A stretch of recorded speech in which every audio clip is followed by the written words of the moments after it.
Someone turns the camera. You don't have time to prepare. And when they show you the photo a moment later, even before you've really looked at it, something drops. Not slowly, immediately. And the next 60 seconds are spent in a place nobody else in the room can see. You smile and hand the phone back. You say something light, "Oh, terrible," and laugh at the right moment. But inside, something has already happened. Something that will still be running 3 hours later, alone, when everyone else has forgotten the photo existed. This video is about that 60 seconds.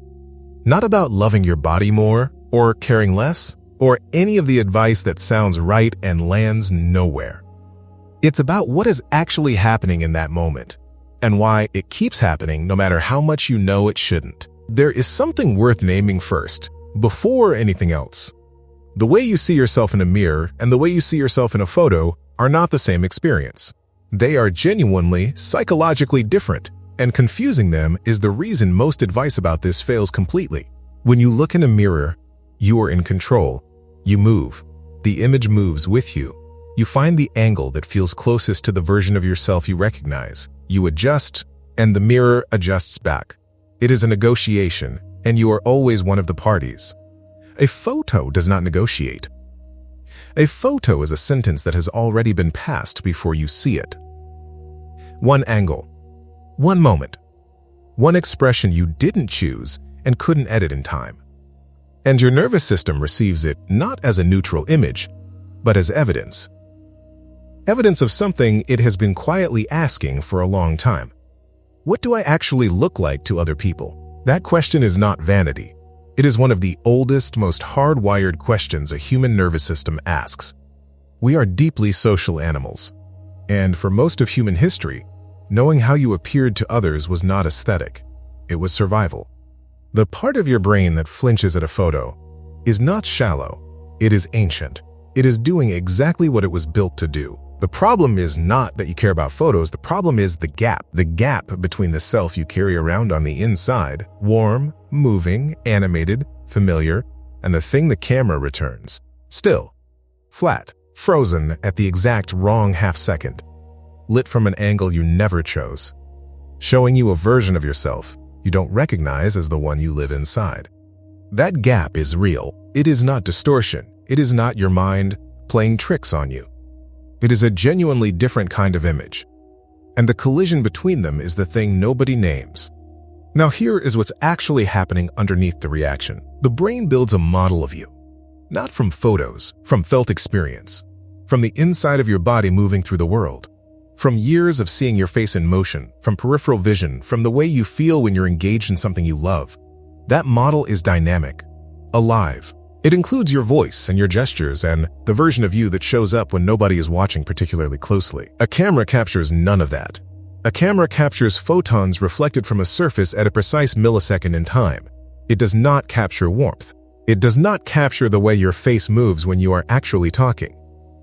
It does not capture the version of you that the people who love you spend most of their time seeing. Research on self-image consistently shows that people find themselves more attractive in motion than in still photographs. Not because motion is more flattering, because motion is closer to the self that actually exists.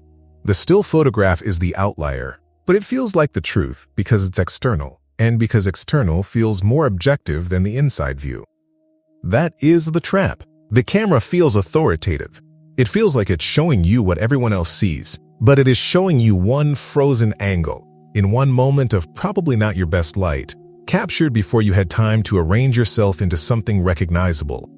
And your brain, which is wired to treat social perception as a survival cue, receives that image and concludes, this is the verdict. It is not the verdict, it is a data point, a badly sourced, poorly contextualized, one-moment data point from an instrument that has never once captured what it's actually like to be in a room with you. But the reaction doesn't wait for that correction. The reaction lands first, fast, and all the way. Here is what this has been costing you. And this part deserves to be said slowly, because it is real, and it has been accumulating for a long time. Every time the camera came out at something that mattered, a birthday, a trip, a night you knew you would want to remember, there was a moment of calculation. Where to stand, whether to stay in frame, whether the enjoyment of the moment was worth the risk of being in the evidence of it. Some of those moments, you stepped back. Some of those moments, you deleted the photo before anyone else could see it. Some of those moments, you were physically present and emotionally somewhere else entirely. In your head, managing the threat of being seen, instead of being in the room where something you actually cared about was happening. The photo reaction is not just about photos. That is the thing that almost nobody says. It is about presence. It is about the tax paid every time visibility felt dangerous. Every moment that required some portion of your attention to monitor how you appeared rather than experience where you were. You have been paying for this with things that mattered. The job not photographed on the first day. The vacation where you're in 2 pictures because you kept finding reasons to be behind the camera. The relationship where you turned the lights down a little lower, pulled back a little sooner, let a little less of yourself be witnessed than you actually wanted to. This is the invisible cost. Not the pain of seeing a photo you don't like.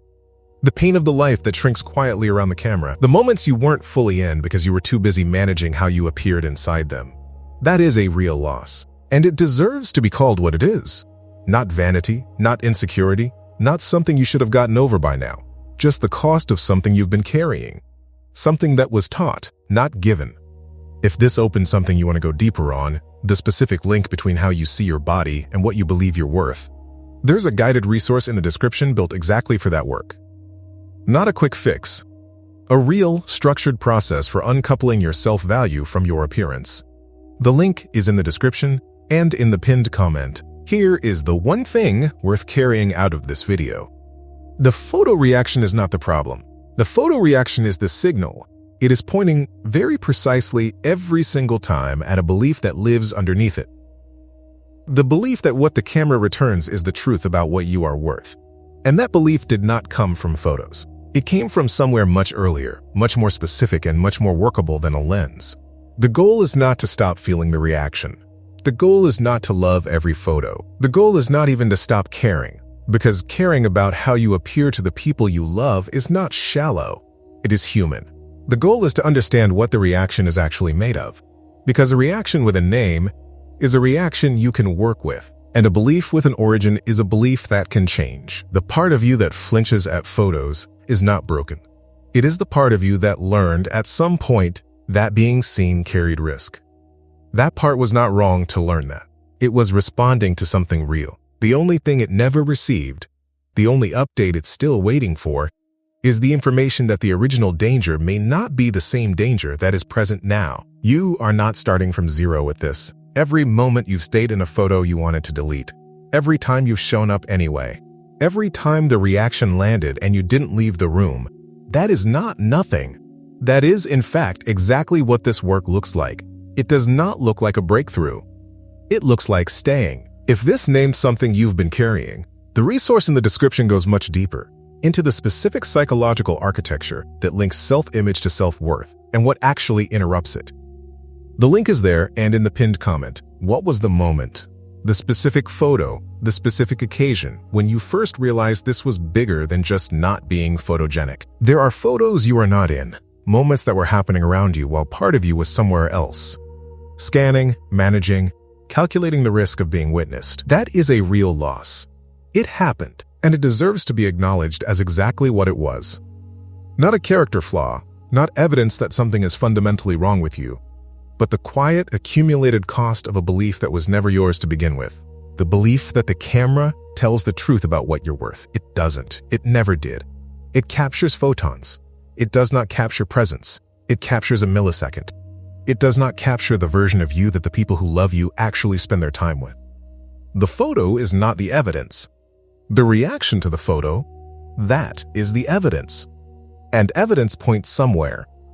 It points towards something that has a name and an origin, and a mechanism that can be understood. You watched this video because part of you is not willing to keep stepping back from the frame. That part was right to bring you here, because the moments are still happening, and you have been making your way back toward them, slowly, quietly, in ways that don't look like progress but are for longer than you know.